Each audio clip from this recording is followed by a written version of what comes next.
Mr. Putter and Tabby Take the Train by Cynthia Ryland, illustrated by Arthur Howard.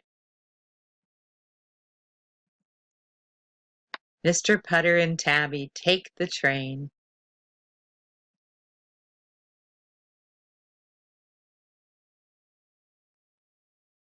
Chapter 1, An Idea.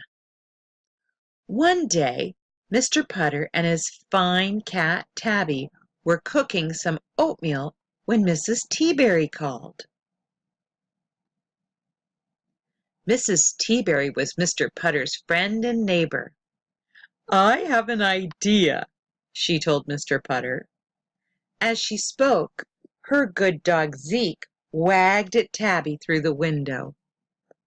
Tabby and Zeke were friends and neighbors too.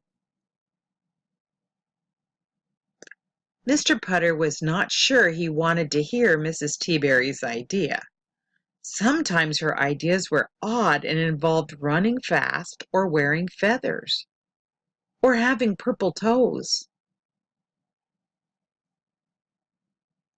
But Mr. Putter always had good manners, so he asked, "What is your idea, Mrs. Teaberry?" though he really didn't want to know. "I think we should take a train," said Mrs. Teaberry. A train, thought Mr. Putter. Mr. Putter loved trains. When he was a boy, he rode them all the time. He loved the big windows and smooth seats and traveling backwards. But he hadn't been on a train in years. "I haven't been on a train in years," he told Mrs. Teaberry. "Exactly," said Mrs. Teaberry. "Let's go tomorrow. We'll go north for 2 hours, then turn around and come back." Mr. Putter looked at Tabby, who was still waiting for her oatmeal. "Can we bring Tabby and Zeke?" Mr. Putter asked Mrs. Teaberry. "Of course," she said. "You're sure pets are allowed?" he asked.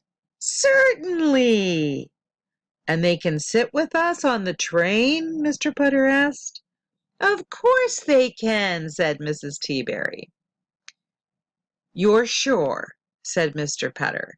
"I'm sure," said Mrs. Teaberry. "Positive?" asked Mr. Putter. "Positive," said Mrs. Teaberry. "Pets," she declared, "can go on trains."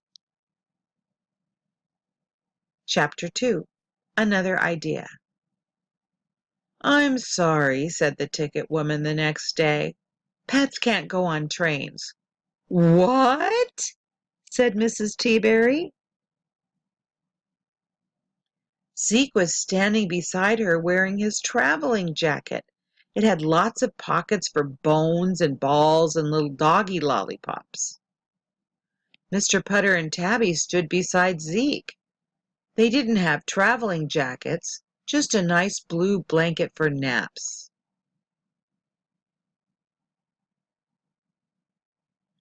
Mr. Putter and Tabby stood beside Zeke. They didn't have traveling jackets, just a nice blue blanket for naps. Mr. Putter looked at Mrs. Teaberry. "You said positive," he told her. "Well, the last time I took a train, pets were allowed," said Mrs. Teaberry. "When was that?" asked Mr. Putter. 1938, said Mrs. Teaberry. Mr. Putter had to smile. "Let's just go home," he said. "We'll have some tea." "We can't go home," said Mrs. Teaberry. "I've brought cards and games and binoculars and banana crunchies, and Zeke's jacket is all filled up." "Did you say banana crunchies?" asked Mr. Putter. Mrs. Teaberry nodded. "Like the kind we have on the 4th of July?" asked Mr. Putter. Mrs. Teaberry nodded again.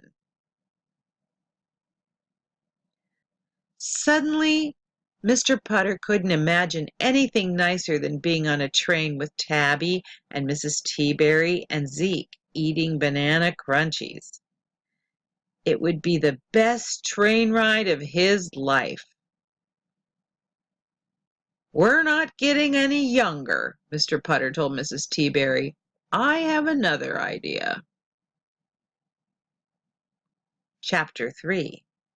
Taking the Train.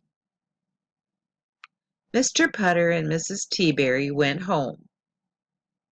1 hour later they went back to the station and bought their tickets. Mr. Putter looked a little different this time. This time he had a very lumpy pack on his back. It was full of little holes, and sometimes tiny doggy lollipops fell out. Mr. Putter just stuck the lollipops back in and patted the pack on its head. Mrs. Teaberry looked a little different too. She was wearing a smock with very big pockets full of cards and games and binoculars and banana crunchies. And she carried a picnic basket that purred. But no one could hear it except Mrs. Teaberry. The two old friends got on the train and found seats by a big window. The train began to roll. Chug, chug, chug. Mr. Putter was so happy he thought he would burst.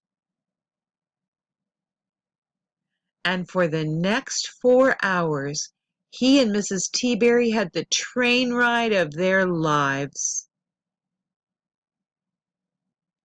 Of course, the backpack decided to crawl under the seat and snore, and the picnic basket kept batting at the window shade.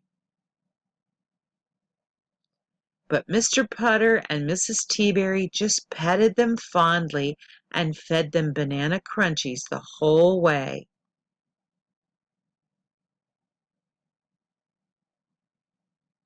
And that's the end of that sweet little book.